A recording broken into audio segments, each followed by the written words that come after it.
É uma excelente deixa também para a conversa aqui em estúdio com representantes das duas listas, representante da lista A, Nuno Campilho, boa noite, e representante da lista B, Pedro Brinca, boa noite, também agradeço a sua presença aqui em estúdio. Vamos começar por aqui, começo por ordem alfabética, pode ser aqui pela lista A, e pergunto, para já vale a pena sublinhar estes números extraordinários, não é? Mais de 40 mil votantes. São números que orgulham qualquer benfiquista, não é? Naturalmente que sim, é um orgulho enorme.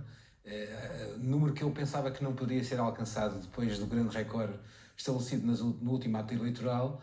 Foi com grande prazer e algum entusiasmo que fui acompanhando em crescendo ao longo do dia o número de votantes, atingindo um número mágico de mais de 40 mil.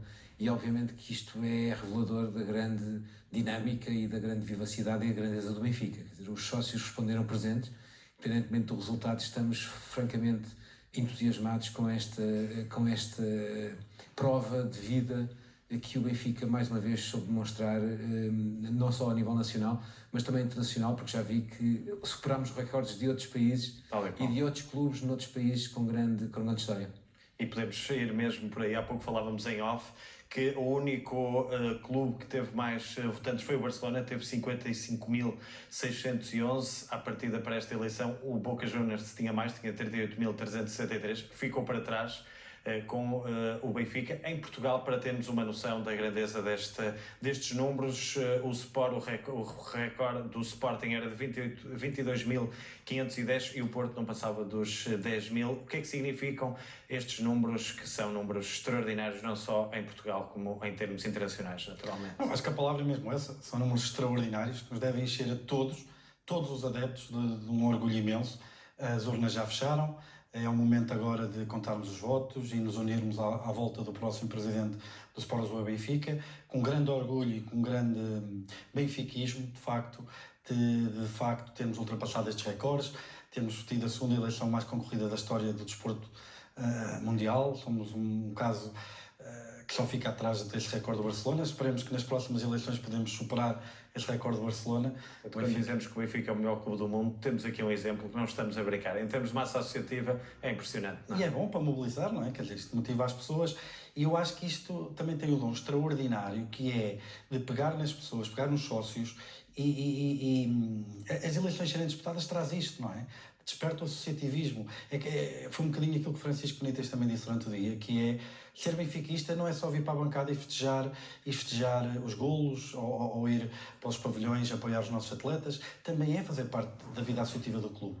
E eu acho que isto motiva, eu acho que isto passa uma mensagem muito forte de que nós somos grandes, todos os adeptos, todos os sócios, nós somos muito grandes e juntos é impossível nos parar. Nuno Campilho, pergunto-lhe, na sua opinião, o que é que potenciou estes números? Houve aqui algum fator? Há vários fatores. Qual é a sua opinião para termos estes números extraordinários? Eu julgo que o apelo que foi sendo efetuado por ambas as listas, mas sobretudo pela lista A, no sentido de agregar em torno deste momento, um momento quase que refundador, numa perspectiva não numa lógica depreciativa, mas numa lógica de encontrarmos um caminho, um novo caminho que nos levasse às conquistas que todos pretendemos. Eu penso que isto estimulou e, de facto, levou a que todos os benfiquistas estivessem unidos em torno deste ato eleitoral e tivessem vindo votar. Eu tenho a perspectiva de que este ato eleitoral veio a revelar, não tão romântica, que o Benfica não é só o clube em Portugal que tem mais sócios participantes, que são efetivamente ativamente participantes na vida ativa do clube. E isso é algo que por vezes não, efetivamente demonstrou uma resposta cabal em relação àquilo que nos criticam de fazer sócios só para fazer número. Não, hoje a resposta é mais do que evidente que não houve um fazer sócios só para fazer número, mas sim efetivamente para participar ativamente neste ato eleitoral. Há uma grande vontade dos benfiquistas para que nós possamos nos reerguer no sentido de atingir uma glória permanente e que nos faça destacar a nível nacional e internacional. Eu acho que esse espírito está imbuído em todos os sócios e em todos os adeptos do Benfica. Esta participação vai um pouco ao encontro disso. É uma grande responsabilidade para quem sair vitorioso. Ter em cima de si uma participação tão grande é efetivamente algo que nunca se poderá esquecer, que teve uma série de sócios num número extraordinário, a apelar ao cumprimento de um projeto que foi defendido ao longo desta campanha eleitoral e que é isso que quererão ver para o Benfica. E, portanto, não é só regozijar-nos com este número, é também, quem sair vencedor, ter essa noção de responsabilidade, e a primeira palavra de quem ganhar deverá ser exatamente para os sócios que aqui se deslocaram, não querendo antecipar, obviamente, o discurso de vitória de qualquer um dos candidatos. E ainda falta para falarmos do vencedor em termos de qualquer uma das listas. Para já vale a pena sublinhar estes números, e pergunto também, olhando para esta campanha, o que é que podemos dizer aqui? O Benfica ganhou com esta votação, naturalmente. O que é que podemos dizer, que outros pontos é que podemos destacar e que podemos dizer que o Benfica ganhou nestas eleições? Há alguns pontos que possa aqui destacar, Pedro Brinca? Bem, primeiro, o próprio processo em si. Eu acho que o processo em si correu muito bem, foi bastante elogiado. Vimos na peça que vários sócios elogiaram a maneira, a rapidez, a celeridade, a organização. Todo esse processo acho que foi bastante elogiado. Acho que estas eleições também foram históricas, não é? Pela primeira vez tivemos listas concorrentes a disputar uma eleição com participação nos órgãos de comunicação social do clube. E eu acho que isto foi muito positivo, porque a maneira como elas decorreram, a qualidade da entrevista que foi feita a ambos os candidatos, a isenção, a independência, quer dizer, houve alguma diferença de minutos no debate entre Rui Costa e Francisco Benítez, mas que eu acho que não chega nem de perto nem de longe para manchar qualquer tipo de noção de independência, de rigor, de isenção que ele esperava que teve e que tirou toda e qualquer sombra desse processo. Acho que os órgãos de comunicação social do Benfica foram extraordinários e tiveram uma elevação imensa. Acho que se também ganhou por aí, não é? Também se ganhou por aí porque não era tradição. E agora... E o facto de estarem aqui também. Exatamente, é isso. Acho que estamos a passar por um momento transformador do clube, estamos a virar uma página importante que esperemos que se mantenha e que acredito que se vai manter, porque ambas as listas a isso se comprometeram, e eu acredito que vai ser uma nova era nesse aspecto também. Nuno, pergunto-lhe também, para além deste número, estes números da noite, que importam naturalmente sublinhar, que outras vitórias é que tivemos aqui durante esta campanha eleitoral? Eu gostei particularmente do discurso que foi empreendido pelo Rui Costa, no que diz respeito ao Benfica no seu todo. Não entrando naturalmente em questões críticas ao programa da lista B, mas eu não posso deixar de destacar a forma tão vasta quanto todos os temas relacionados com o Benfica foram sendo abordados.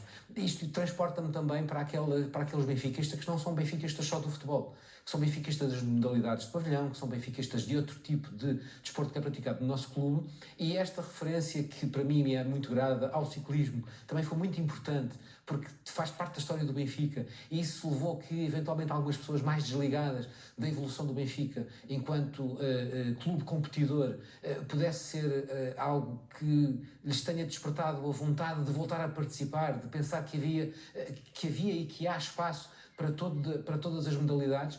E uma palavra que me parece importante revelar nesta altura, que tem a ver com a questão de natureza social. Rui Costa falou várias vezes durante a campanha a função social que o Benfica tem na formação, no envolvimento com a comunidade escolar, na Fundação Benfica. Nós não podemos olhar para os benfiquistas só como aqueles que têm a capacidade de se deslocar pelo país e ir no estrangeiro para acompanhar o Benfica, tendo capacidade económica ou física para o fazer. Temos que olhar para o benfiquista desde os 0 até aos 80 anos ou mais do que isso. E nem todos os benfiquistas têm essa capacidade de mobilidade para poder acompanhar o Benfica. E esta palavra do social e o querer desenvolver esta área social dentro do clube, para mim, motivou-me bastante, e estou em crer que tenha motivado uma larga franja populacional, porque o Rui Costa representa para muitos de nós um jovem atleta, para quem tem uma geração como a nossa, eventualmente, não tanto desse lado, mas mais deste lado, se me é permitido, uma perspectiva ainda de jovem, que começou a praticar futebol do nosso clube aos 8 anos, e que não deixou de olhar para outras gerações dentro do Benfica, e essa palavra e esse conteúdo de natureza social, do meu ponto de vista, também foi muito importante para esta maior mobilização durante o ato eleitoral que vivemos atualmente. Pedro, que futuro é que podemos ter depois desta votação? Que Benfica é que vamos ter? Ainda não sabemos, naturalmente, quem vai vencer as eleições, mas até pelas relações que houve Houve aqui tensão, não houve? Hoje não há relatos de qualquer incidente.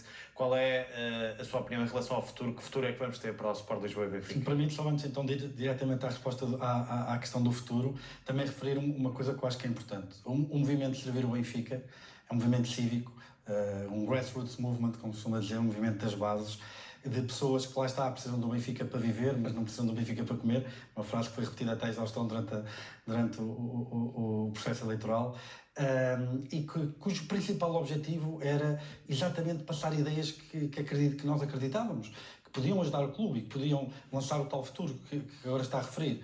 E quando o Nuno diz que de facto que não queria criticar o programa da Lista B, eu percebo perfeitamente que não o possa criticar, porque de facto uma boa parte do programa da Lista A também foi beber à Lista B.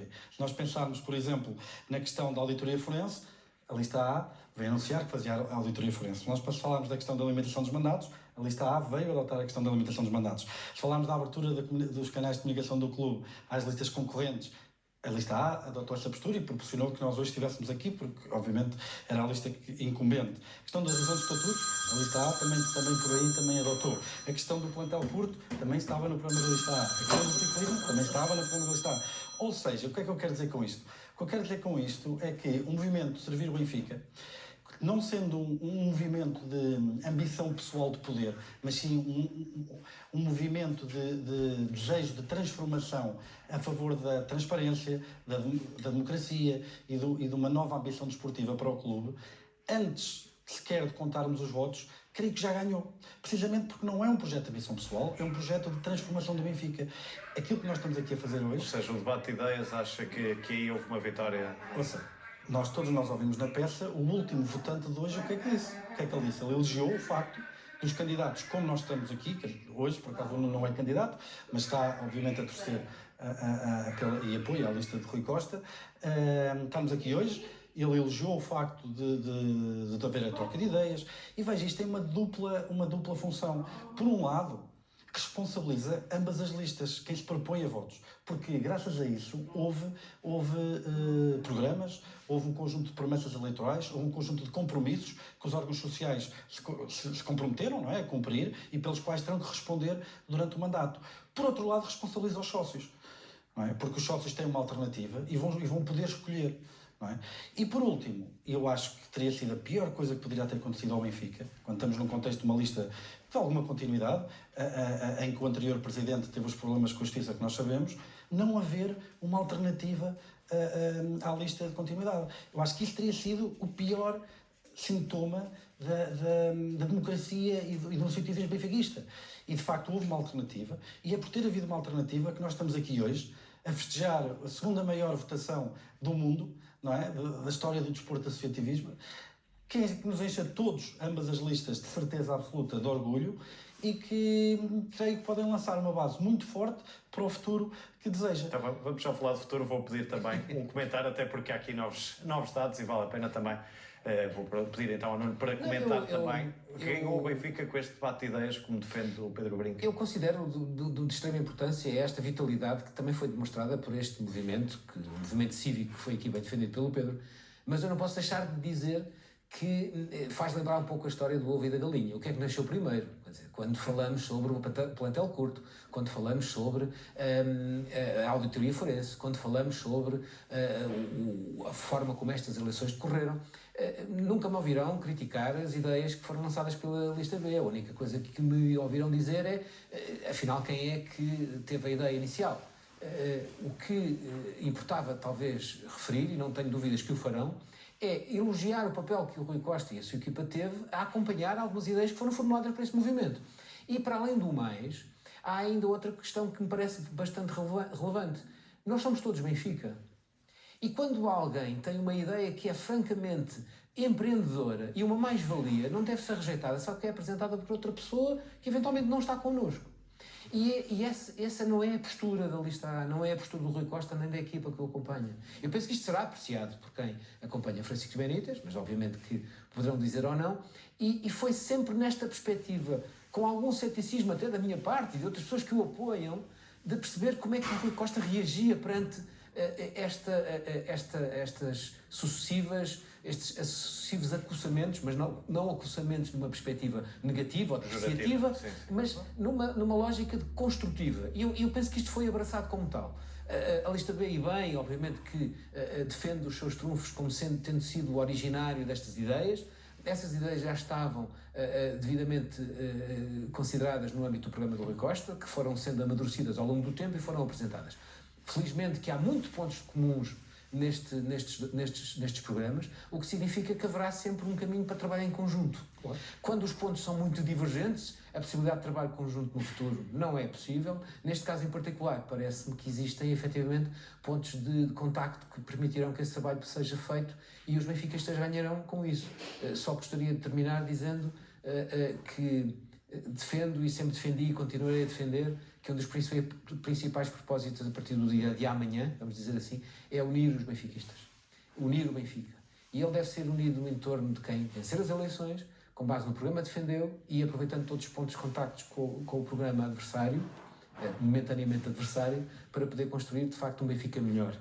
E é isso que pode ser uma bela deixa para perguntar ao Pedro também. Nessa perspectiva do futuro, deste apelo aqui à união, há condições para haver aqui uma união entre a família benfiquista? Eu tenho a certeza absoluta que o presidente que for eleito hoje será o presidente de todos os benfiquistas. Obviamente eu não falo por todos os benfiquistas, falará quem for eleito hoje, mas naquilo que, do ponto de vista pessoal, naquilo que estiver todo o meu alcance, tudo farei para que o próximo presidente do Benfica, seja Rui Costa ou seja Francisco Vanitas, possa ter o melhor mandato de presidente do Benfica da história.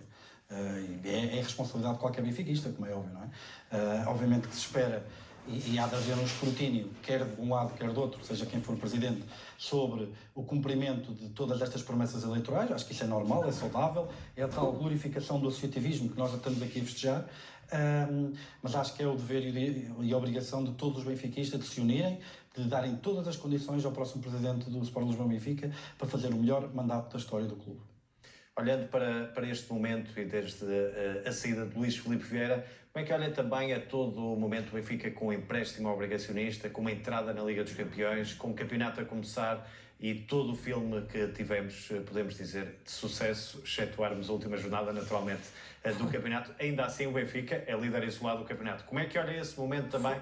Se podemos dizer que aqui o surpreendeu de algum modo ter corrido tão bem estes meses depois do que aconteceu? Por um lado, temos um percurso de sucesso que penso que será reconhecido por todos, se excepcionarmos efetivamente o último jogo para a Liga.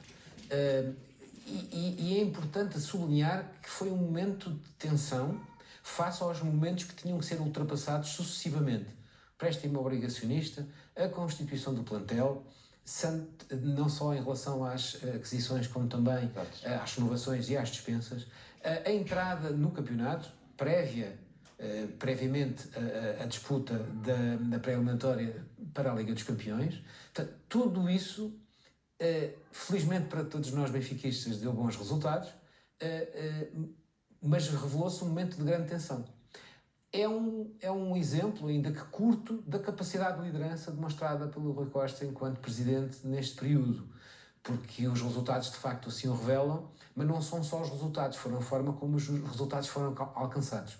Estou profundamente convicto que a forma como a situação foi sendo elaborada levou a que conseguíssemos chegar onde chegássemos. Não se chega onde se chegou e não se obtém os resultados que se obtiveram em todos os aspectos que falou, o empréstimo, a construção do plantel, a entrada na Liga dos Campeões, esta liderança do campeonato, de forma avulsa. Houve muito trabalho, houve um trabalho em equipa e houve efetivamente uma consequência francamente positiva para que nós tivéssemos chegado onde chegamos. Esta circunstância, acrescentando um pouco ao desafio que me lançou, inevitavelmente favorece Rui Costa, mas também favorece não de forma ao acaso. Favorece-o porque efetivamente ele demonstrou uma capacidade de liderança que a muitos títulos surpreendeu e com certeza que algumas pessoas poderão também ter sido motivadas para chegarem ao Benfica na perspectiva da votação em função da surpresa, pela positiva, que o Rui Costa demonstrou ao longo destes meses, no sentido de transformar o Benfica numa equipa verdadeiramente vencedora e deixando aqui, a mim, enquanto benfiquista ferrenho, uma esperança de de estarmos a conquistar uma semente que em tempos quisemos lançar, de manter o Benfica no topo de forma consistente e não de forma avulsa, porque já tivemos tempos passados na nossa história que assim foi, e o que nós queremos é o Benfica sempre a lutar por conquistar títulos permanentemente e a cada ano que passa em todas as competições em que entra em disputa. Pedro, partilha também desta visão destes meses. Não há outra forma de olharmos para o passado, aquele momento da saída de Luís Filipe Vieira, como um clube em crise, e olhar agora para o atual Benfica. Partilha também desta visão de mérito de Rui Costa, e só um clube com muita força como o Benfica consegue erguer-se da forma que se ergueu. Não, sem dúvida, nós passámos uma crise gravíssima, foi um momento negro da história. Eu, como já disse, ainda ontem estive a debater com o Nuno no outro programa.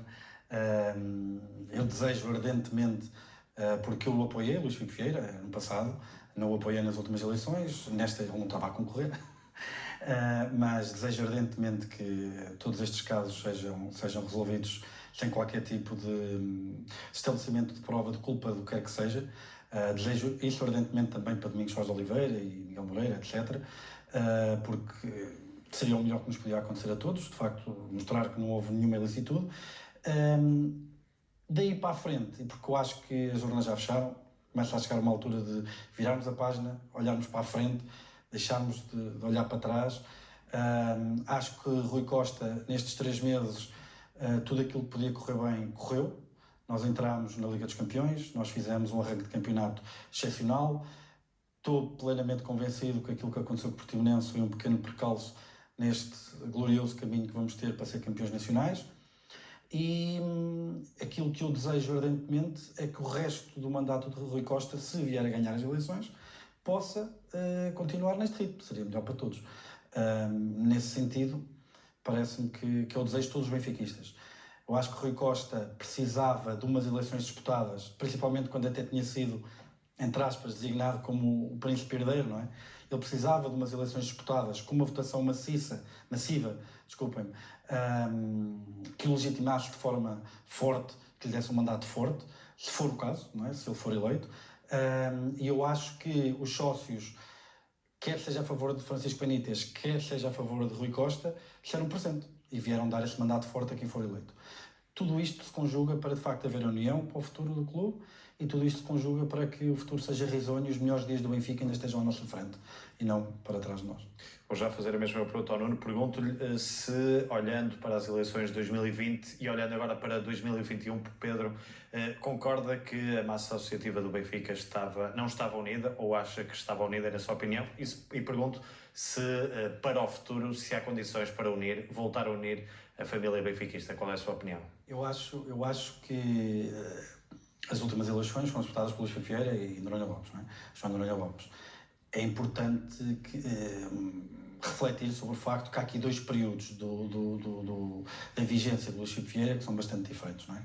Nós começamos a ter um conjunto de processos judiciais no princípio da década, alguns deles ridículos e, quer dizer, muito potenciados e na imprensa com alegações completamente patéticas de alguns dos nossos adversários.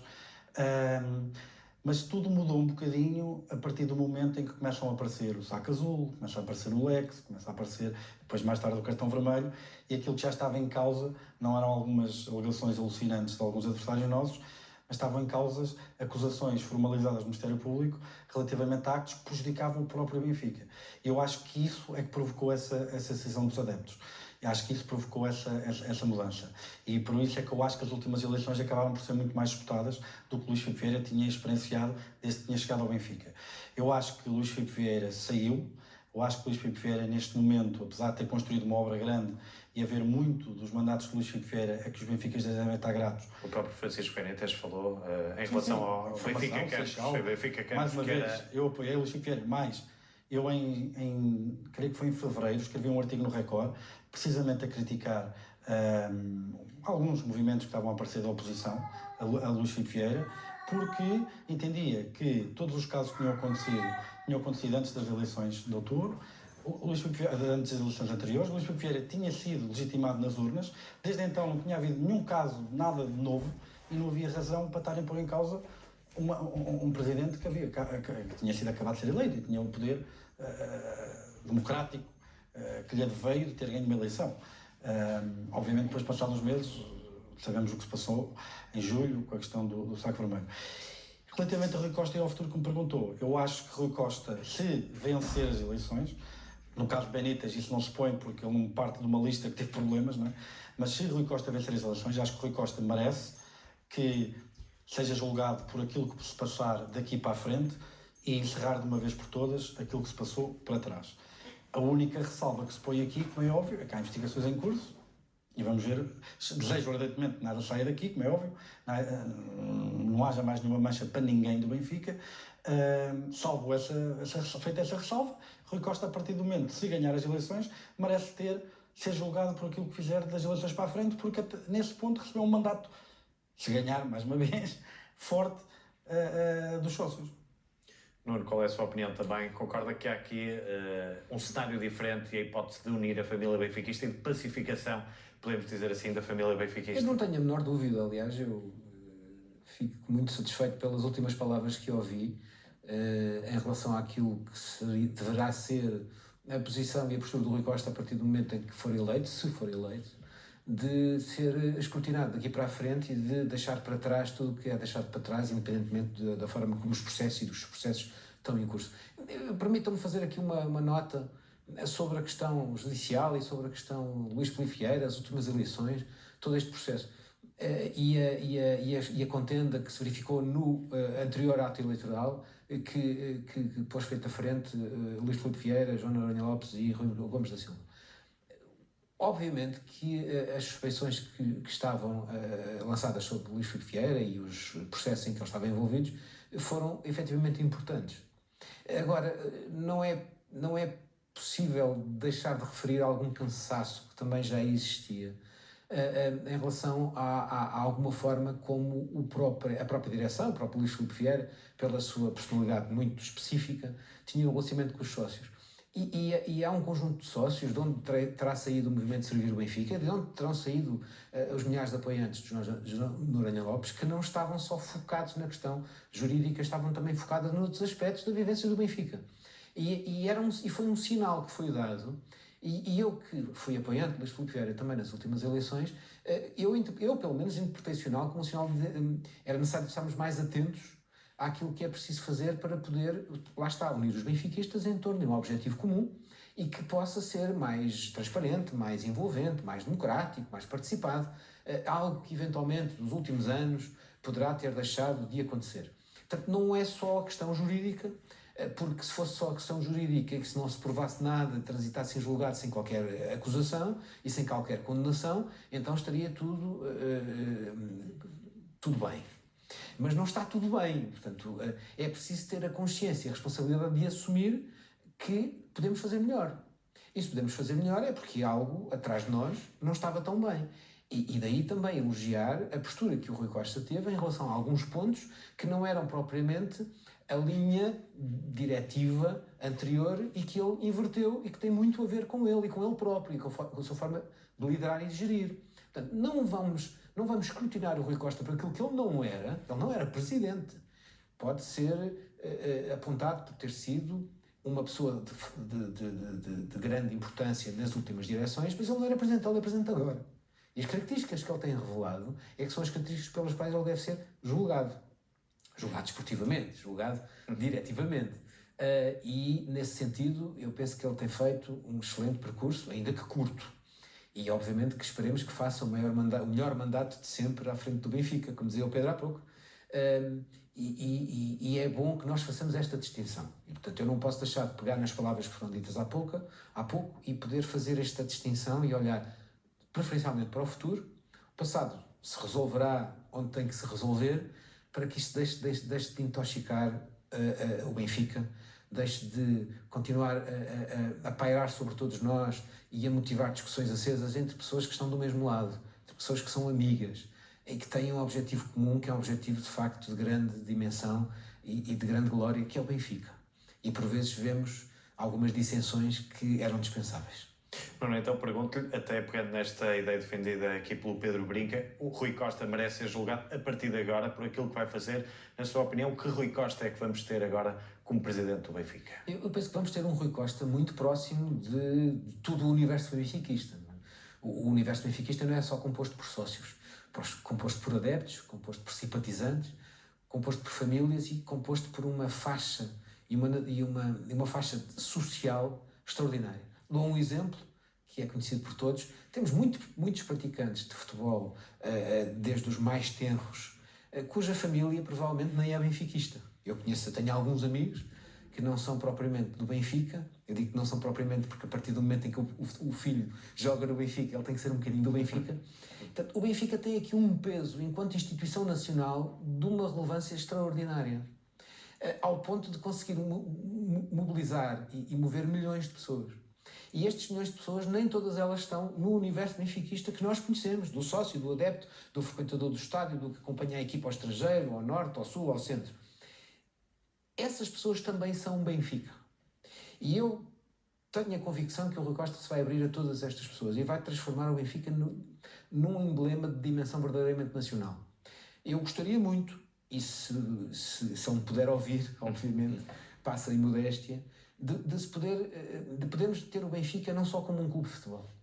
O Benfica não pode ser só um clube de futebol. O Benfica tem que, de facto, ter na nossa sociedade a importância que merece. Face ao dinheiro que movimenta, aos praticantes que tem, ao peso histórico que possui, às associações diversas que foi feita ao longo do tempo, e não até discutimos.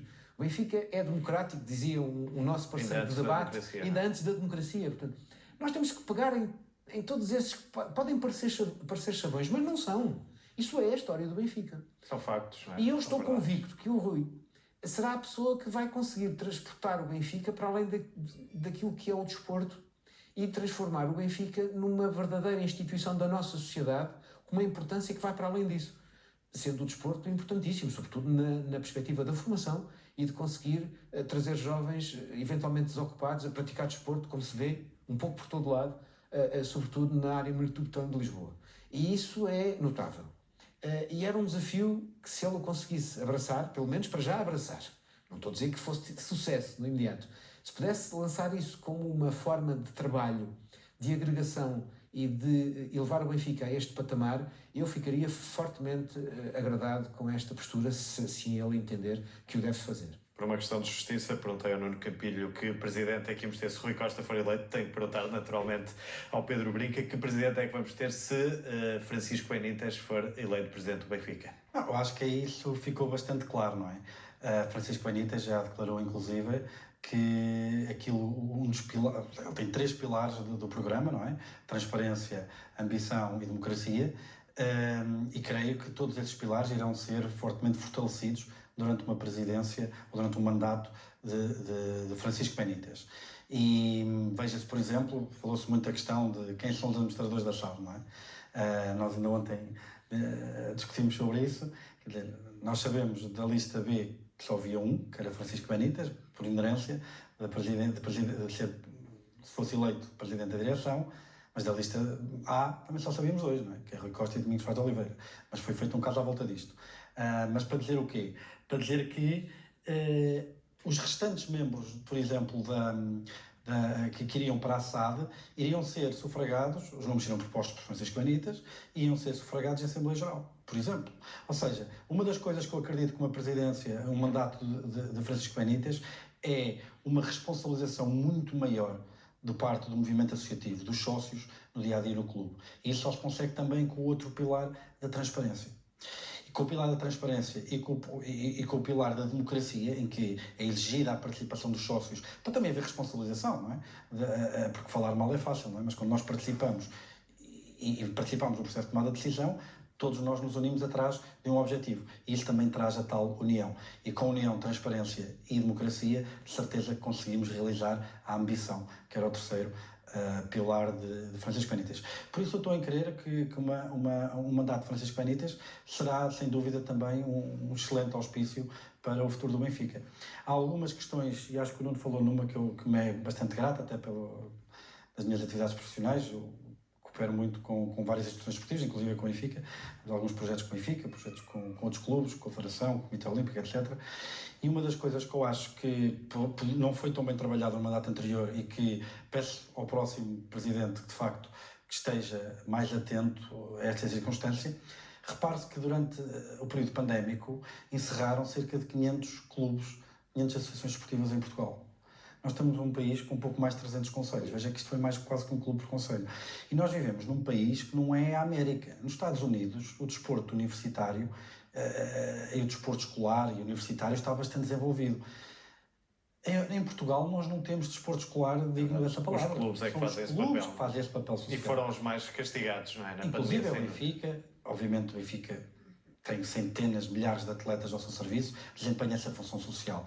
E é preciso haver uma maior coordenação, uma maior força conjunta, uma pressão das entidades públicas para perceber que, de facto, a indústria do futebol precisa ser apoiada. Não é só o Benfica, toda a indústria do futebol. Isso por um lado. Por outro, e aqui preocupa-me, entre aspas, se no caso de Rui Costa for eleito, Rui Costa já veio dizer que apoia a questão da centralização dos direitos televisivos que foi proposta e que agora é lei, e que terá que ser adotada a partir de 2026, 2027, não estou em erro. Rui Costa disse que aceita isso e não irá combater isso porque acredita que o Benfica não irá ser prejudicado.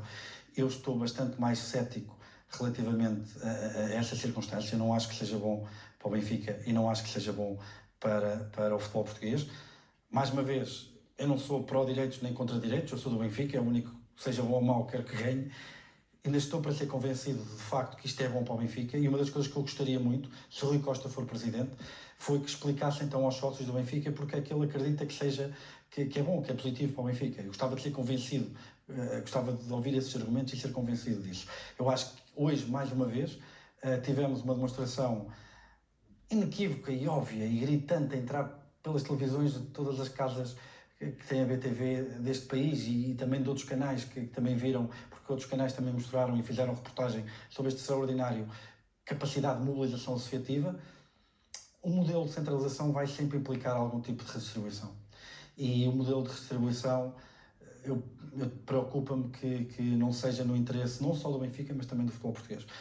Eu sei que existe muito este argumento de que isto lá fora, quer dizer, é verdade, no estrangeiro, acho que é só a Ucrânia e Portugal é que não tem centralização de direitos televisivos. Mas quer dizer, só em Portugal é que comemos bacalhau de molhado. Quer dizer, não vamos acabar com o bacalhau de molhado, porque só em Portugal é que se come, não é? Quer dizer, ou seja, mais do que andar a pensar, lá fora é que se lá fora se faz assim, aqui tem que se fazer. Até acho que é uma premissa até um bocado parola, perdoem a simplicidade, a sinceridade da expressão.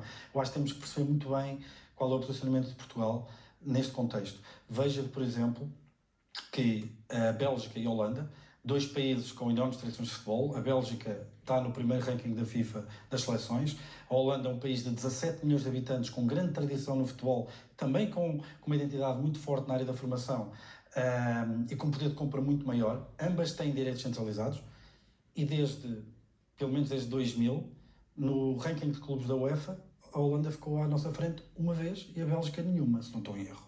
Ou seja, existem especificidades do futebol português que aconselham uma reflexão mais profunda sobre este tópico. Sempre que não abria mão da BTV, no caso desta transmissão dos jogos. Eu acho que a BTV tem aqui duas questões. Eu acho que, primeiro, há aqui uma questão da BTV que eu acho que podia ser melhorada. Eu acho que nós devíamos ter, se calhar, voltar ao modelo de BTV1, BTV2, não sei, ou então pay-per-view relativamente aos jogos, porque eu considero que uma BTV em canal aberto, excetuando os jogos, por razões óbvias, é um instrumento forte, é um canal importante de comunicação aos mais jovens, à formação da próxima geração de benfiquistas, não é? Os nossos adversários, eu não gosto de usar a palavra rival, porque como sabemos o nosso hino, o Benfica nunca encontrou rival neste nosso Portugal, não é? Mas os nossos adversários têm os seus canais em canal aberto e proporcionam esse contacto. Eu acho que para o Benfica era importante ter algum tipo de conteúdo que proporcionasse também este contacto de uma forma mais abrangente e mais geral para, lá está, continuar esta nossa tradição de ser o clube dominante na massa associativa em Portugal. Acho que a questão dos jogos estarem na BTV é uma questão também única. De qualquer maneira, neste momento também não depende da BTV, depende também do acordo que o Benfica tem com nós, não é? Claro. Mas até por isso eu acho que foi uma questão que foi, acho que também até normativa, não é? Acho que nos enche de orgulho de ver os jogos do Benfica na BTV. E não abria mão, percebemos que... É assim, obviamente que existem sempre trade-offs, não é? Quer dizer, é preciso avaliar a questão do business model, do business plan, etc. Idealmente, claro que não. Eu acho que a BTV tem sido um ponta de lança fenomenal na transmissão do espírito benfiquista. se não estou em erro, acho que mesmo com o canal fechado somos campeões de audiências relativamente aos canais rivais e acho que tudo aquilo que pudermos fazer para expandir este projeto seria no melhor interesse de todos. Por falar em preocupações que temos, e ouvimos também este tema no debate, o tema do cartão de adepto. Não é talvez o tema mais importante, mas é um tema importante para os adeptos e basta ver os jogos do Benfica com bancadas vazias, logo ali atrás da baliza. Como é que viu também este tema e a concordância dos dois candidatos, desde logo no debate? Eu considero que o cartão de adepto não é a forma de resolver o problema da violência no desporto e foi assim que ele foi apresentado desde há uns anos esta parte, quando a lei foi implementada e a partir do momento que entrou em vigor. E isso é revelador naquilo que nós temos visto nos estádios, sobretudo dos estádios dos principais clubes em Portugal. E obviamente que não é isso que se pretende. Se a lógica do cartão do adepto implica outras questões relacionadas com os claques ou com os grupos organizados de adeptos, então se assuma como tal. O problema é que, ao nível do desporto em Portugal, de uma forma generalizada, há muito pouca intervenção por parte do Governo. O Governo não intervém na conversação com os clubes, não intervém à volta de uma mesa, não procura o consenso. O Governo, enfim, escuda-se na lei, legisla e, como se costuma dizer em bom português, decreta e manda publicar. E isto não pode ser, e obviamente que o Benfica, com a força que tem, está a fazer o seu papel e deve continuar a fazer, manifestando-se contra o cartão do adepto, procurando encontrar outros caminhos para a resolução do problema e certamente que o Rui Costa, Francisco Benítez, qualquer grande benfiquista, não deixará de estar disponível para discutir a questão das claques, dos grupos de organizados de adeptos, de contribuir para a redução da violência no desporto. Obviamente que sim, somos pessoas de bem e obviamente que estamos sempre desse lado. Agora, este tipo de imposições está a afastar os benfiquistas e está a provocar revolta. E a revolta acaba por se disparar um pouco para todo lado. E isso é que pode eventualmente até provocar alguma violência, se calhar uma palavra muito forte, não é? Mas algumas desavenças. Tensão, digamos assim. Alguma tensão e não faz sentido, porque estamos agora a regressar ao estádio. Tivemos ano e meio, quase 2 anos, de uma tristeza profunda de não poder estar junto daqueles que nós tão admiramos. E eles estão junto de nós com a importância que todos nós sabemos que isso tem para os atletas. Voltamos ao estádio, voltamos a procurar encher o estádio, e depois vamos ali uma mancha fechada e aquilo é o cartão do adepto. E ainda para mais, há pouca informação ou há pouco debate sobre isso. Para quem, e sou certeza que o Pedro também, e todos nós que estamos envolvidos no universo benfiquista, falamos com dezenas, para não dizer de centenas de pessoas com diferentes sensibilidades e não se encontra consenso na própria discussão. E quando não se encontra consenso nessa discussão entre nós, que a discussão da taberna agora passou para o WhatsApp, por exemplo, não é? Quando não se encontra consenso, alguma coisa está mal. E volto a criticar fortemente o Governo por não contribuir para que esta união se faça. Porque depois é o que nós vemos. E depois vem esta questão clubística mais acima, não é? Que é o facto de os clubes se reunirem, por vezes de forma, não digo clandestina, mas depois lá aparece os presidentes do Benfica e dos seus não rivais, porque nós não encontramos rival neste nosso Portugal, e vêm logo as críticas associadas, o que é que este está a fazer ao pé do outro. Não devia ser assim, quer dizer, devia efetivamente ser a Federação, a Liga, o Governo, a poder juntar, e a partir do momento em que eles promovem essas reuniões, obviamente que o Benfica tem que estar representado, tem que se fazer representar para defender os seus interesses. Estar fora é que nunca. Portanto, há muito que fazer naquilo que diz respeito à gestão do futebol em Portugal. Estou muito curioso sobre movimentações que ocorrerão não muito distantes, que têm a ver com a própria liderança na Federação e na Liga. Isso é muito importante para o Benfica, que tem que permanecer atento. E o Benfica tem que liderar. O Benfica tem que liderar em qualquer aspecto. Liderar com responsabilidade, liderar com decência. Até por esta votação percebemos porque é que tem que liderar. Sem dúvida, em todos os aspectos. Quando falamos do cartão do adepto, quando falamos sobre direitos televisivos, quando falamos sobre qualquer tipo de organização, sem prejuízo das competências que estão nestas entidades, que existem, naturalmente, a organização das competições desportivas, dos conselhos de disciplina, dos conselhos de arbitragem, tudo isso, com as competências e com as diferenças que existem, o Benfica tem de liderar em tudo aquilo que puder liderar. E aqui é um aviso muito sério, obviamente descontraído, mas sério, claro, para quem liderar os destinos do Benfica. Tem que se manter muito ativo na liderança destes setores, porque se nós não liderarmos, e nós já vimos tudo isso, eu sou convicto que o Benfica não tem ódio aos seus ditos rivais. Mas os nossos ditos rivais terão ódio ao Benfica. Se eles Isso lideram, não há dúvidas, se eles lideram, é para nos destruir. E, portanto, temos nós de liderar. Não querendo destruí-los, estou a crer que não. Não é o meu espírito, portanto não quereria. Claro. Mas ao liderarmos, obviamente que vamos ter o melhor canhão para nós, no sentido da defesa dos interesses do Benfica. E a próxima liderança do Benfica tem que ter muita atenção a esta componente. São os ditos bastidores, que a maior parte dos sócios adeptos não veem, e que são muito importantes para conquistar vitórias também. Vou já pedir também a opinião ao Pedro sobre este tema que uniu os dois candidatos, podemos dizer, no debate do cartão do adepto e une também muitos adeptos por esse país fora, mas para já vamos ouvir também as declarações exclusivas à BTV do Luísa. A importância é que todos os sócios dos adeptos, os adeptos do Benfica, os sócios, né, venham nesse ato eleitoral exercer o seu direito. Eu torço que seja um dia sem nenhum incidente, sim, que a gente veja sempre o benfiquismo de cada sócio, né? O importante é depois, amanhã, depois do ato eleitoral, que o Benfica continue unido, continue sempre forte, porque essas pessoas e os seus antepassados, né, construíram e tornaram o Benfica o maior de Portugal e também um dos maiores do mundo. É curioso que me falam da palavra união. Há duas listas, a lista A e a lista B, e todas querem o melhor para o Benfica, a união de todos, e que o Benfica seja um clube ainda mais vencedor, não é? É aí que o Benfica se torna forte, se torna grande, né, um clube de mística, a partir do momento que todos estão unidos, e é importante isso, né? É importante o sócio participar desse ato sempre com a ideia de que após isso sempre com união. Há longas filas lá fora para votar, mas o certo é que cá dentro é tudo muito rápido, mais do que no ano passado, por isso desejo aqui uma palavra para o sócio que esteja em casa com algumas dúvidas para que venha até aqui, ou mesmo a um outro local, porque pode-se votar em todo o país, nas casas de Benfica. Eu sei que o Luizão também esteve por lá durante muito tempo, a acompanhar também todo esse processo nas casas. Isso mostra a grandeza do Benfica, né? Super organizado essa votação.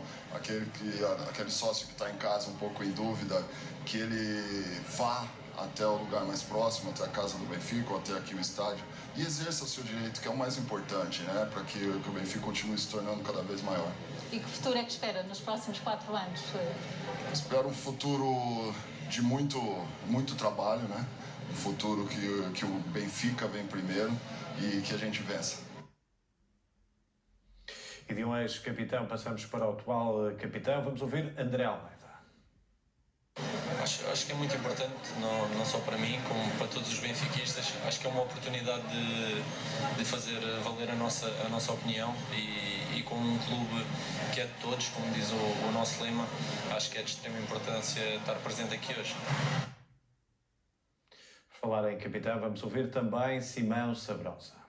Sempre bom, ainda mais num dia tão importante para o Benfica, poder chegar aqui e sentir o carinho das pessoas também, e ao mesmo tempo sentir que estão muitas pessoas, aliás, muitas pessoas já votaram, que está a ser também rápido, isso também é importante, e depois também queria fazer um apelo às pessoas para virem votar, porque é um momento crucial para o Benfica, muito importante, e apelo para que as pessoas venham votar.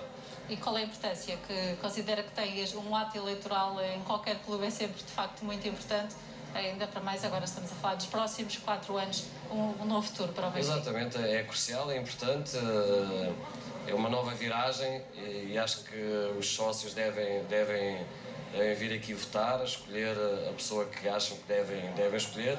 É muito importante para o Benfica este dia, portanto todas as pessoas que já apareceram saem daqui confiantes, isso é o mais importante. É também diretor para as relações internacionais do Sport Lisboa e Benfica, e pode-se fazer o voto também através do voto eletrónico. É uma das modalidades também abertas no seu tempo, que ainda não seria assim, não existia, mas agora é mais fácil qualquer sócio que esteja nos 4 cantos do mundo poder exercer o seu direito. É muito importante para que todos tenham a oportunidade de votar, tenham a oportunidade de escolher em quem acreditam, e de facto na minha altura não existia, e agora existem mais condições para que todos possam votar e possam estar também perto do Benfica e que sintam também o que é o clube, porque poder votar e poder escolher é um momento também decisivo, um momento importante para todos os sócios.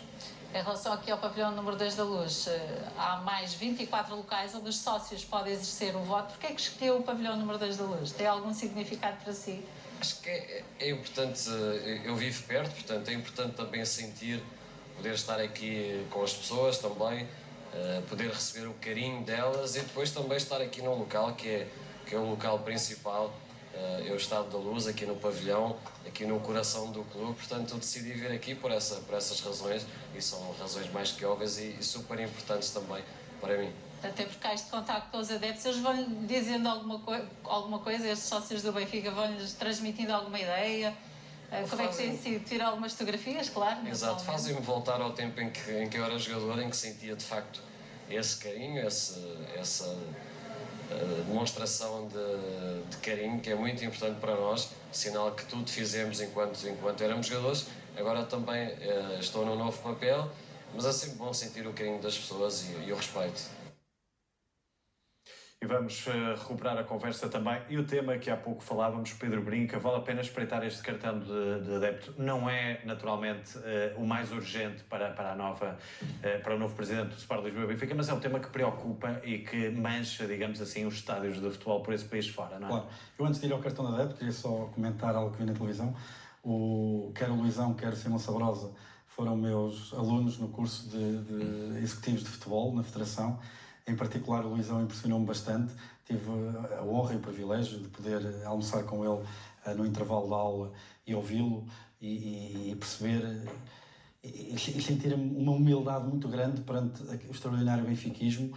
Mas, para além do extraordinário benfiquismo, a extraordinária lucidez e a extraordinária visão sobre como dirigir colegas, como integrar jogadores.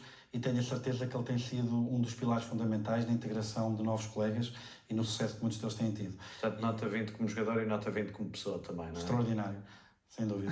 É um ídolo nas duas dimensões. E estou muito contente e muito feliz e espero que ele fique muitos anos no Benfica, porque tenho a certeza que contribui muito para a grandeza do clube. Relativamente ao cartão de adepto, eu temo que o cartão de adepto seja mais um sintoma de uma grave doença que acho que existe, até mais que no desporto em Portugal, não é? Portugal vive muito à volta de uma cultura de proibição, controlo e desresponsabilização. E quando eu acho que isto vale para o futebol, vale para as empresas, que depois mata a iniciativa e põe as pessoas amorfas, não é? E nós devemos viver um paradigma muito mais assente na liberdade, na responsabilização e na incentivização das ações. Em que é que isto se aplica e porque é que eu estou a dizer isto no contexto do cartão de adepto? Porque eu acho que, historicamente, em termos de enquadramento regulamentar, os clubes têm sido muito responsabilizados por atos para os quais nada contribuem. Eu tenho o meu Red Pass na bancada BTV e estou ali sentado a ver o jogo, às vezes a saltar, muitas vezes a festejar golos, graças a Deus. Mas quer dizer, se houver algum adepto que invada o campo e faça alguma asneira, ou se eu estiver num outro estado adversário em que haja um adepto que faça... Mas que culpa porque é que os outros adeptos todos têm que pagar vendo o seu estádio interditado? Ou vendo o dinheiro das suas cotas, dos seus produtos? O próprio clube, não é? Exatamente. O próprio clube paga multas e o adepto em causa nem é identificado, não é? O clube somos nós, não é? Quer dizer, porque é que são os clubes, que são os sócios todos, coletivamente, porque é que se socializa estes atos individuais? Quer dizer, não me faz sentido, não é? O Benfica isto tem sido a política da Liga. Exato. De forma a recuperar uma Liga que estava falida, não é? Eu não estou dentro da cabeça deles, acredito de jeito. Mas é verdade. Olhando para as multas, percebemos claramente que há. Acredito que haja aqui uma lógica comercial, mas quer dizer, sejamos intelectualmente honestos, não devia ser.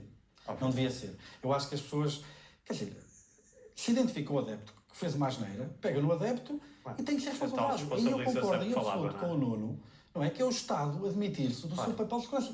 Quando são os próprios clubes, Benfica incluído, a gastar rios de dinheiro na segurança.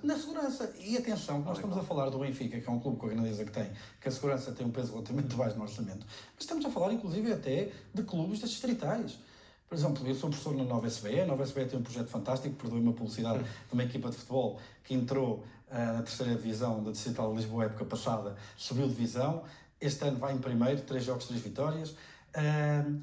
E das coisas que mais pesa no orçamento é o policiamento.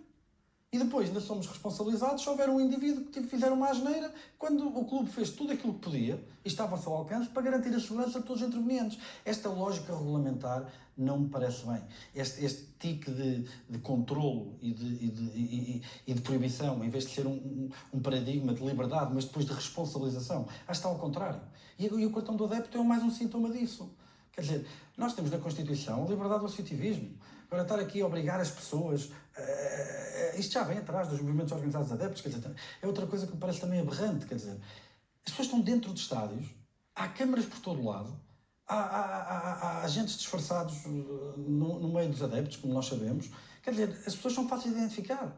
Se há ali um problema de segurança, identifica-se a pessoa, é levada a tribunal, cria-se algum enquadramento legislativo, lá está a responsabilização das entidades governamentais, mas quer dizer, não culpem, não é, 64 mil sócios ou 64.800 e qualquer coisa, porque um ou dois fizeram. E vamos ficar agora sem poder ver jogos no Estádio da Luz porque houve duas pessoas que não tiveram o civismo de se controlar, quando o clube pagou a segurança, tinha todas as condições para o jogo correr bem, quer dizer, isto parece-me uma inversão total. Para já não falamos da burocracia, qualquer dia temos que entregar a declaração de IRS para entrar num estádio de futebol. Não é? E as multas são ridículas, agora pegando nas multas, e ainda agora no último jogo, porque há uns cânticos um bocadinho mais a despropósito para com o guarda-redes do Portimonense cada vez que marcava o pontapé de baliza, quer dizer, mas a Liga lá está, como dizia há pouco e bem, a Liga falida teve que ir buscar dinheiro a algum lado, não é só o Benfica que é afetado, aqui vai um bocadinho a todo lado. Torna-se um bocadinho ridículo, porque ainda por cima, para quem vive o futebol, há aos anos que se vive, o futebol é verdadeiramente libertador. Faz parte da cultura do futebol. Não é? Verdadeiramente libertador, quer dizer, eu conhecendo-me a mim, conhecendo outras pessoas que na sua vida, dita normal, cotidiana, têm um comportamento perfeitamente razoável, urbano, digamos assim. Pronto, para não dizer outra vez a palavra normal, chegam ao estádio e de facto transformam-se. O Pedro dizia há pouco, estou ali no estádio, estou a ver, eu salto e felizmente cada vez mais e grito.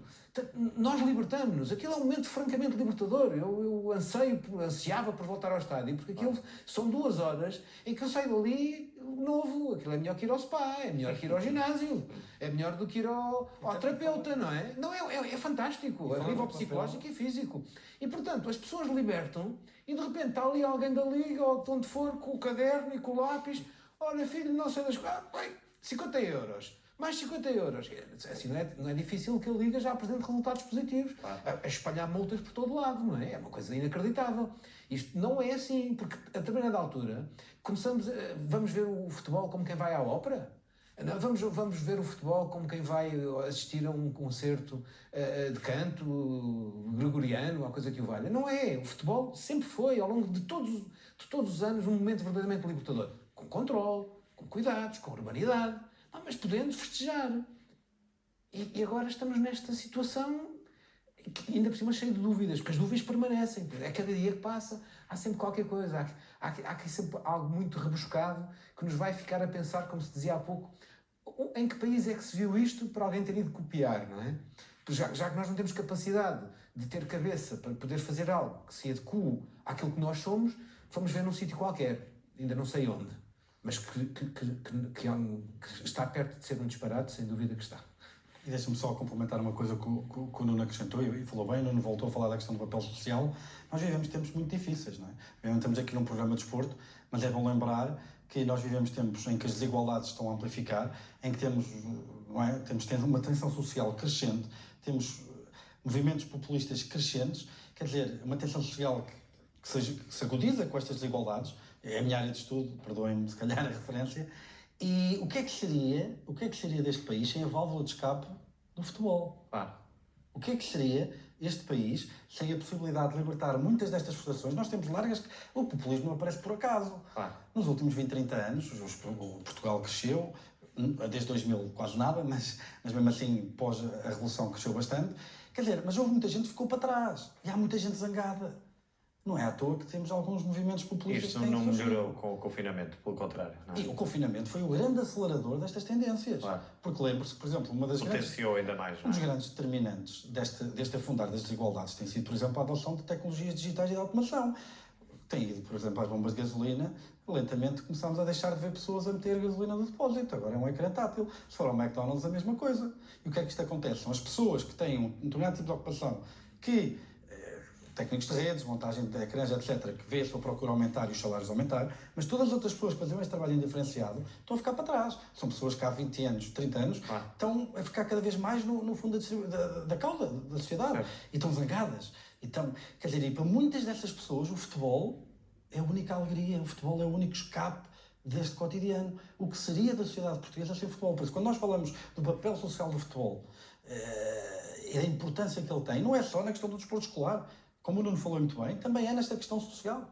E no fundo, parece que queremos voltar a quê? Mais uma cultura de controle, de proibição, de responsabilização. Essa é que é a grande questão. Porque a responsabilização é feita não perante aqueles que agem mal, mas perante todos os outros, que são a maioria, que não agiram mal. E é isto que eu acho que está profundamente errado, não só no Isto está ligado também ao cartão do adepto, não é? A gênese de quem o faz, não é? Exatamente, acho que vive todo num enquadramento moral e conceptual e regulamentar que está todo ao contrário. Bem, vamos já falar de outro tema também que vale a pena destacar, mas para já vamos ouvir também uma declaração carregada de sentimento de um ex-presidente do Benfica. Vamos ouvir Manuel Vilarinho. Parece muito bem, gosto de ver isto e ultimamente nos últimos 20 anos têm sido eleições com grande afluxo de sócios, mas hoje é um dia especial, vendo os sócios do Benfica a participar no ato com esta quantidade de pessoas, é muito mais agradável porque, em princípio, o vencedor, obrigado, o grande vencedor, em princípio, está achado, como dizem todas as crónicas e as sondagens. Ora, sendo assim, e vindo tanta gente, é de elogiar e é de enervar.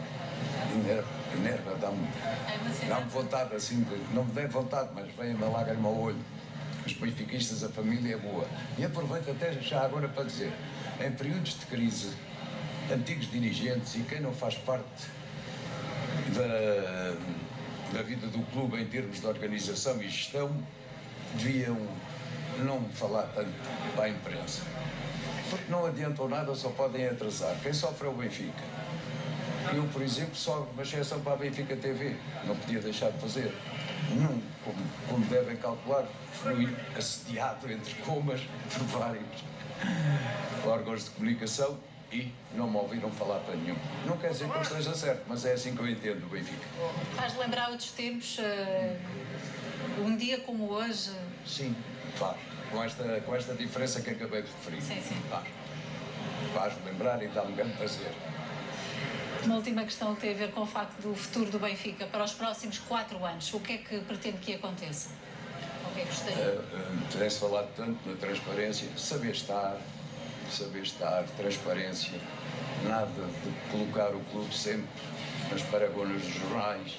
Bem, é ser uma pessoa, serem pessoas como deve ser e continuarem com aquilo que o Benfica já foi. E que agora, infelizmente, não foi. Mas paciência, temos que lutar contra isso e passar a ser aquilo que já fomos em tempos bem idos. Palavras de Manuel Vilarinho. Vamos ouvir também Manuel Damasio, antigo presidente do Sport Lisboa e Benfica. Pronto, já é público, porque já dei uma entrevista nesse sentido, o que é que penso dos dois candidatos. Como estou dentro do Estado, eu não posso dizer em quem votei, e isso é mesmo para cumprir.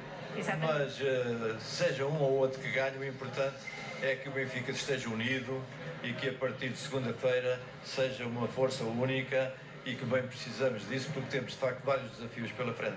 Era precisamente essa a pergunta, o que é que espera precisamente do dia depois das eleições do Benfica daqui para a frente?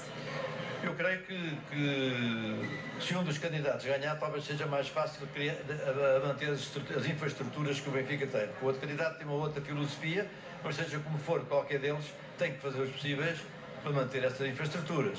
Nós verificamos que isto já não é um clube, é uma instituição, porque deu-se o que se deu e continuou a funcionar. E está aqui hoje a funcionar digamos, com tão pouco tempo da grande alteração que houve. Por isso quer-me parecer que qualquer deles vai garantir a todos os sócios do Benfica que as infraestruturas se vão manter, que as coisas que estão bem feitas são para se manter, o que está mal feito, porque há sempre coisas mal feitas, é para retificar. Mas pronto, isto é o Benfica e estou contente, obviamente, por ver que está a ter uma afluência muito boa. Vamos agora ouvir alguém que foi diretor desportivo, que foi treinador e jogador do Sport Lisboa e Benfica, Tony. No fundo, tem sido essa a pergunta a quase todos aqueles que tenho estado a acompanhar em casa todo este dia. E realmente, eu penso que não é surpresa, porque o Benfica tem uma grandeza incomensurável e os seus adeptos, os seus sócios, sabem responder presente num dia tão importante como é este, o dia das eleições do clube. E daí que,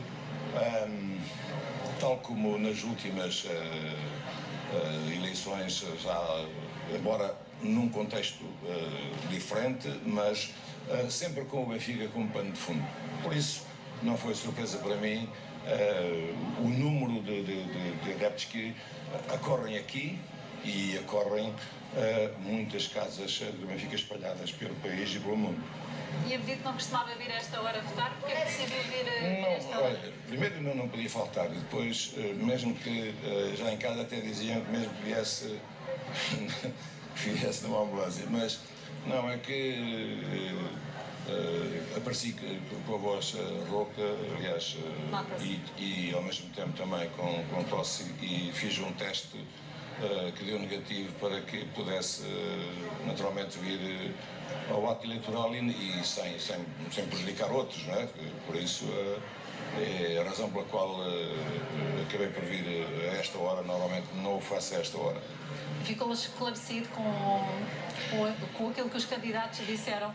Não, eu acho que o aparecer um homem como o Rui Costa, que apanha bolas, aparece candidato a presidente do Benfica, depois de passar da sua carreira enquanto futebolista, eu penso que não sei se será a única vez na história do Benfica, não sei, o Cosme Damião também penso que acabou por ser jogador e depois também presidente, ou presidente e depois jogador. Não acontecia desde dos anos mas é realmente uma novidade. Espero também que, se eventualmente vier a ser ele o vencedor destas eleições, que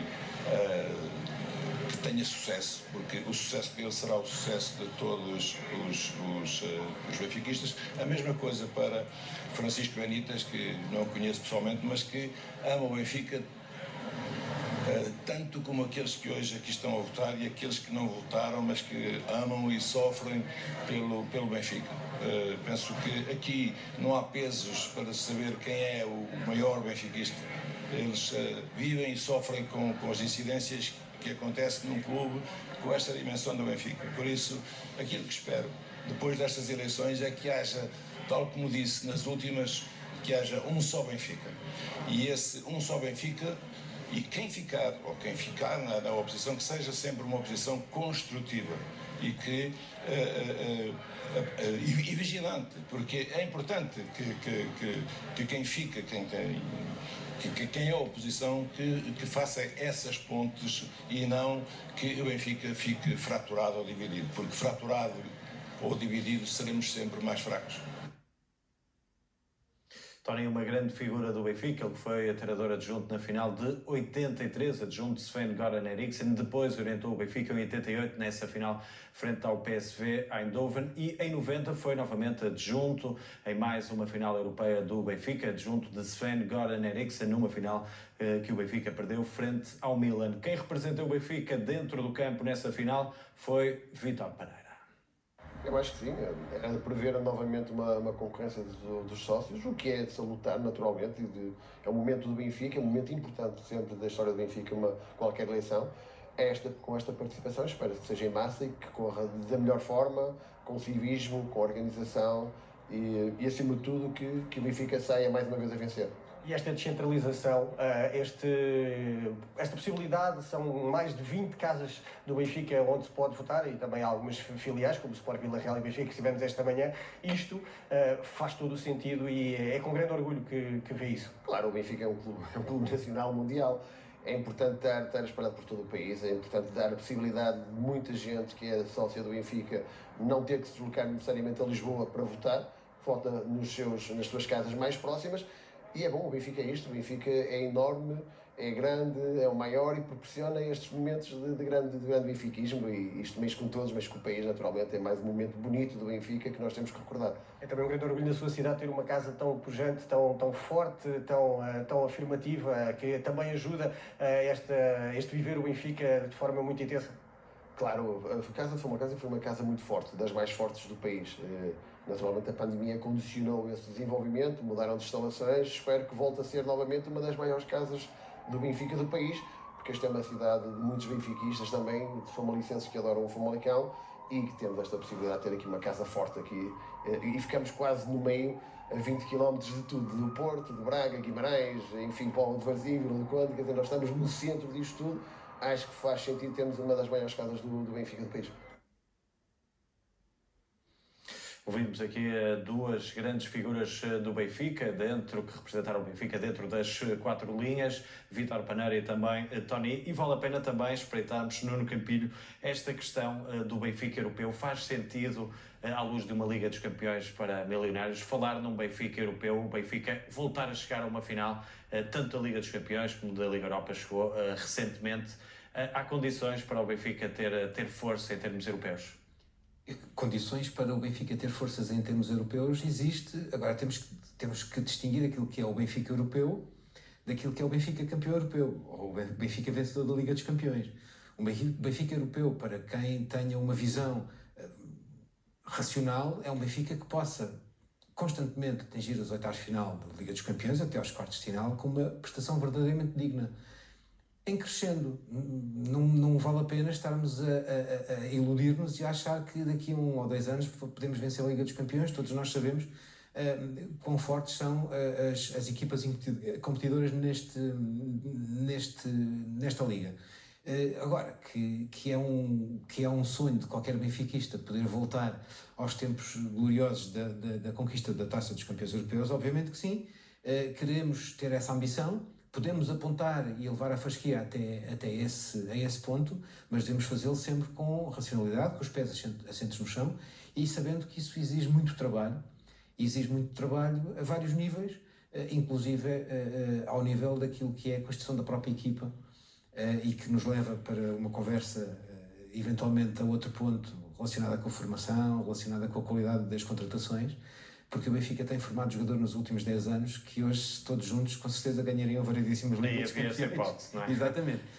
Aí eu acho que aí não haveria hipótese. Mas obviamente que isso transporta-nos para outras realidades, mas com certeza que sim, que nós devemos falar sobre um Benfica europeu, mas distinguir aquilo que é o Benfica europeu de forma racional e não o Benfica europeu daquilo de uma forma ilusória, como eventualmente outras pessoas no passado já o terão feito.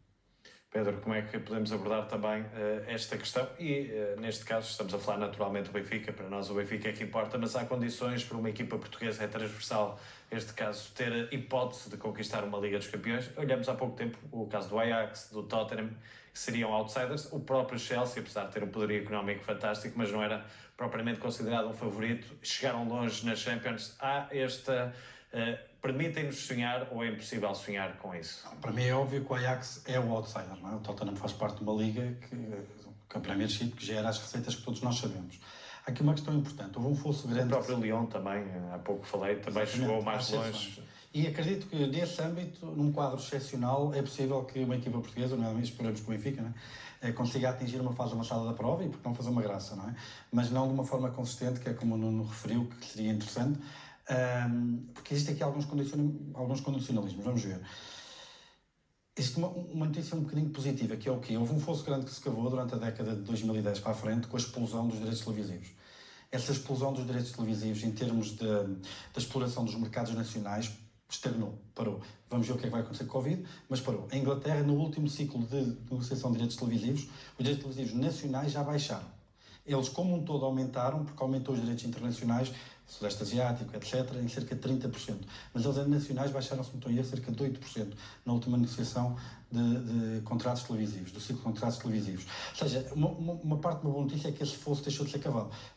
Em parte também porque, em Portugal, os jogos portugueses, quer dizer, nós não fazemos quase nada, onde é que não fazemos mesmo zero, de receitas relativamente a vendas de direitos internacionais dos nossos jogos. Porque aí temos um condicionamento grande. E o condicionamento grande que nós temos é que o mercado para onde nós podemos, de uma forma mais direta, vender estes jogos, onde toda a gente é do Benfica, Porto ou Sporting, não é? São os palopes. Só que os palopes não têm poder de compra. Enquanto que a Premiership, por exemplo, vende jogos para a diáspora anglo-saxónica, que são mercados como a Austrália, como o Canadá, Hong Kong, que tem muito dinheiro, muito poder de compra e muito número, não é? Certo. Portugal tem pouco mais que a África, quer dizer, tem Brasil também, mas é um país que produz futebol a um nível competitivo elevado e que não é fácil ver. Não tem um impacto, não é? Ou seja, nós estamos sempre muito condicionados nesse aspecto. Eu acho que o paradigma que nós encontramos e que Portugal tem destacado de uma forma fantástica, em particular o Benfica, que esteve no topo deste processo, tem sido precisamente na formação dos jogadores ou na captura, na identificação de talento-chave de algumas economias, desculpem, enviesamento profissional, de algumas ligas sul-americanas, etc., jogadores interessantes que não têm ainda o grau de maturidade e o grau de desenvolvimento para se afirmarem na primeira linha europeia, mas que podem vir para, por exemplo, para o Benfica e crescer. Por exemplo, Darwin será um bom caso. Temos mais recentemente Di Maria, por exemplo, ninguém conhecia, não é? O problema é que nós deixámos de comprar durante algum tempo por causa desta questão dos fins dos TPOs, não é? Dos Third Party Ownership Contracts, etc. Deixámos de poder comprar os Luizões, os Di Marias, que eram a primeira linha de topo das seleções. Di Maria, se não foi erro, não sei se não foi campeão do mundo, ou se foi vice-campeão do mundo de sub-20. Sub-20, sim. Exatamente, ao sub-20. Nós deixámos de conseguir comprar esses jogadores, já neste período, não é? Porque esses jogadores já começaram a ir para as segundas linhas das ligas principais, para os clubes no meio da tabela para baixo. E nós perdemos um bocadinho esse comboio. Eu creio que esse fosso deixou de se cavar da maneira que se cavou, porque, a não ser que os mercados internacionais continuem a crescer desta maneira, acredito que esse fosso talvez tenha estagnado um bocado. Está na altura de nós conseguirmos continuar a fazer o que bom temos feito, que é estar aqui neste patamar em que conseguimos ter um nível competitivo elevado, conseguimos aproveitar a nossa formação, que é uma coisa que nós fazemos muito bem, conseguimos identificar esses talentos, temos portas naturais para a América Latina devido a redes históricas e facilidade nos movimentos nesses mercados. Temos algumas vantagens do ponto de vista comparativo em termos de um jogador brasileiro que venha para Portugal sabe que é um bocadinho diferente estar a treinar no Seixal ou estar a treinar em Dortmund, não é? Quer dizer, claro. Pronto, ou seja, em condições iguais. Podemos aproveitar isso. Pronto, temos aqui um conjunto de vantagens comparativas que nós podemos alavancar este nosso posicionamento e expandir este modelo.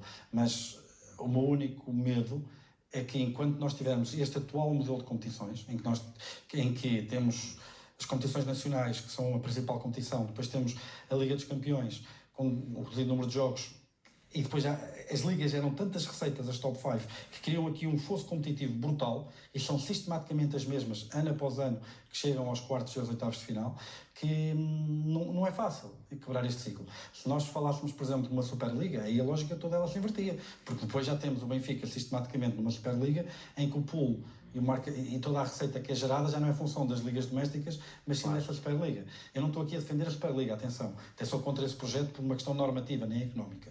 Acho que os campeonatos nacionais são a identidade e a gênese do futebol europeu e deve ser mantido dessa maneira. Mas, ou seja, eu acho que existe este condicionamento grande para que, de facto, o Benfica, neste caso, uma pequena economia periférica em Portugal, se possa afirmar dessa maneira tão afirmativa de poder fazer parte desse slot restrito que ano seguinte também chega aos quartos ou às meias finais. É o que é. Eliminou-se o intermediário. Tenho uma visão... Já acabaram as eleições, não? Acho que já pode descansar. Não é por causa disso. Agora não estava a pensar nisso, estava a pensar numa vertente mais desportiva. Pois não. E em função da questão da Liga dos Campeões e da construção do plantel propriamente dito, que se falou aqui do Di Maria, se falou aqui de outros jogadores que há uns anos vieram para o Benfica, e com o alterar da estrutura de aquisições e da força que os principais países, os principais clubes das Big Five vieram demonstrando, eliminou-se aqui um intermediário, ou seja, o Di Maria nunca seria contratado pelo Benfica nesta altura e diretamente para um desses grandes clubes. E o Benfica viveu um período muito áureo e bom em que serviu aqui de intermediário e conseguimos ter ali 2 anos com os jogadores a darem resultados esportivos fantásticos. Isso acabou, tivemos aqui o Darwin, falou-se do Darwin. O Darwin foi buscar lá a segunda divisão, provavelmente não andavam a olhar para ele tanto como outros. Temos o caso do Everton ou do Lucas Veríssimo. O Everton, enfim, tarda a despontar, mas o caso do Lucas talvez tenha passado ao lado ali de um dos grandes que agora já estão arrependidos, e se ele continuar com este trajeto provavelmente irá a ir parar, porque temos alguma incapacidade desta retenção. E quando nós conseguimos fazê-lo, e tivemos excelentes contratações ao longo dos anos, de jogadores que eventualmente já não estariam para ali virados, salvo seja, como foi o caso do Jonas, como foi o caso do Lima. Eu lembro-me do Rodrigo, que ainda passou por cá e depois, entretanto, foi fazer uma carreira internacional de algum sucesso, veio mais ou menos naquela lógica do Di Maria. Tivemos equipas fantásticas, a maior parte delas coincidentes com a primeira passagem de Jorge Jesus pelo Benfica, e que de facto nos deu as finais na Liga Europa. Não é fácil voltar a lá, porque a partir do momento em que nós até conseguimos ter um bom scouting e uma boa capacidade de prospecção e trazer belíssimos jogadores com estas janelas de mercado, que qualquer dia são 3 ou 4 durante o ano, deixando de ser só 2, despontam durante 2 ou 3 meses e vêm-nos logo cá buscar. Eu não estou aqui a menorizar, estou aqui, e já que as eleições já acabaram, já podemos discutir isto de forma, não me estando a acusar de ser miserabilista, ou de ser, mas é um facto, quer dizer, é um facto evidente que temos esta incapacidade, e muito bem o Benfica se tem sabido gerir, e outros clubes em Portugal, e não queria falar disso para não os engrandecer, mas tem alguns exemplos positivos, não é? Que conseguiram conquistar esse campo. Conseguir ser consistente para fazer a tal graça na Liga dos Campeões, eu gostava muito. Eu quero viver a tempo de não só ver a consistência, como também a conquista. Mas efetivamente ainda nos falta algo para lá chegar. Eu de alguma forma me emocionei, enfim, eu quando olho para os jogos da seleção só olho para ver se estão lá os jogadores do Benfica, não é? A seleção de sub-20 ou sub-21 que jogou agora, era contra o Liechtenstein, o Gonçalo Ramos faz uma exibição brutal, quer dizer, quem esteja a ver aquilo, não fica indiferente. Não fica indiferente, claro. Não é? Convenhamos, e portanto isto é apenas um exemplo daquilo que nós vamos tendo, e felizmente que é do Benfica, foi formado no Benfica e ainda dará muito alegria aos benfiquistas. É um ótimo exemplo. Sim, temos cerca de 3 minutos para terminar, portanto 1 minuto e meio para cada um. Há pouco comecei pelo Nuno Campilho, vou acabar agora com o Pedro Brica. Nuno, pergunto-lhe também, e vamos puxar o filme atrás também, olhando agora para as eleições, certo, para este dia e para estes números, mais de 40 mil, vamos ao passado, este dia, e agora ao futuro, para terminar. Futuro que se espera brilhante e risonho. Esta legitimação de quem for vencedor com a quantidade de votos que nós recolhemos hoje dá uma força extraordinária. E essa força deve ser aproveitada de forma muito inteligente, deve ser aproveitada para unir os benfiquistas, não me canso de o repetir, deve ser esse o principal foco de quem for vencedor nestas eleições, aproveitando este momento para poder olhar em frente, todos no mesmo rumo, todos no mesmo caminho, para continuar a engrandecer a grande instituição que é o Benfica. Procurar consensos, procurar ideias que possam fazer a diferença e, de facto, liderar o panorama do desporto em Portugal, não só no futebol, mas também nas outras modalidades, poder fazer vingar aquilo que é a sua posição, poder fazer destacar e não transformar qualquer direção que agora se avizinhe como uma one-man show, e haver várias competências que se possam reunir para poder representar o Benfica, porque o Presidente não é omnipresente. E, efetivamente, tem que delegar essa competência, essa responsabilidade para que o Benfica possa sempre ser representado ao mais alto nível. Bem, Pedro, para terminar também. Dizer que, lá está, faço um bocadinho também minhas das palavras do Nuno. Eu acho que este foi um processo eleitoral que acabou por nos orgulhar a todos. Foi a melhor prova, foi a prova provada da importância que teve termos uma eleições disputadas, para termos mais um recorde. Se não tivesse havido uma alternativa, se calhar não teria acontecido. Acho que é a altura de fechar um bocadinho o livro do passado, com aqueles condicionalismos que referimos, mas fechar um bocadinho o passado. O presidente que for eleito hoje é o presidente de todos os benfiquistas, e todos os benfiquistas devem se unir à volta deste novo presidente para, como eu já disse várias vezes, dar-lhe todas as condições para que este seja o melhor mandato da história do Benfica. E é com isso em mente, com esse objetivo, nós vamos ter muitos desafios importantes ao nível do futebol português, ao nível do futebol internacional, ao nível de várias dimensões que se estão a meter no jogo, a questão das apostas desportivas, a questão dos direitos televisivos, a questão da abertura de novos mercados, muita coisa que é preciso debater e que o clube agora, com esta nova onda de democracia, transparência e uma renovada ambição, saiba continuar a ouvir todos os contributos de todos os sócios que querem ajudar a engrandecer este clube para que da discussão se faça à luz e possamos continuar a vencer. É uma ótima forma de terminarmos esta primeira parte da emissão especial. Despeço-me do Pedro. O Nuno continua aqui nesta segunda parte da emissão, que vai ser conduzida pelo Helder Conduto, pela Noite Fora. Daqui a pouco vamos ter os resultados da noite. Para já sabemos, é a maior votação de sempre de um clube em Portugal e, claro está, do Sport Lisboa e Benfica. Mais de 40 mil votantes num dia histórico de associativismo para o Sport Lisboa e Benfica. É tudo, até já.